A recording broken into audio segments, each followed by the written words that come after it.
If trees could scream. If these dead trees located on an Oregon beach south of the town of Niskoan could speak, their last moments would have been marked by screams. While initially appearing at fairly unassuming, their presence marks only a small portion of a horror from a disaster of unimaginable scale. Widespread subsidence. This disaster occurred 2,100 years ago, creating dozens of the so-called ghost forests, some of which are more than a mile inland, in an event which instantly doomed millions of trees spanning a 620-mile-long patch of ground that stretched from Eureka, California all the way to the western portion of Vancouver Island in Canada. All of this was caused by the fact that over a time span of 3 to 5 minutes, the ground across an area of 55,000 square kilometers, or about the size of the state of West Virginia, sunk by between 2 and 6 feet. While the vast majority of this subsidence occurred underwater, a small percentage occurred on land, causing what were previously healthy forests a few feet above sea level to have their base suddenly submerged below sea level. After a devastating tsunami followed, inundating areas up 10 miles or 16 kilometers inland, the trees were covered with saltwater which was toxic to them, quickly killing them off.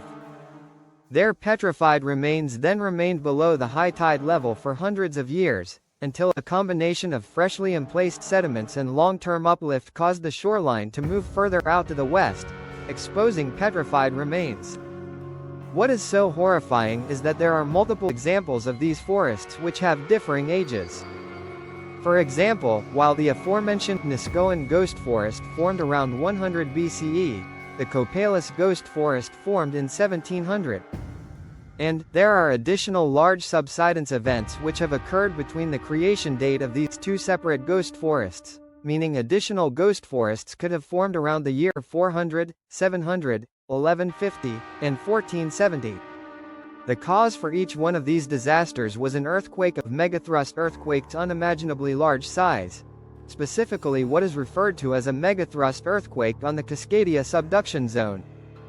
These major earthquakes, which range from 7.5 to 9.2, seem to repeat about once every 250 years, although the interval between major magnitude 7.5 plus events has recently ranged anywhere from 30 to 580 years.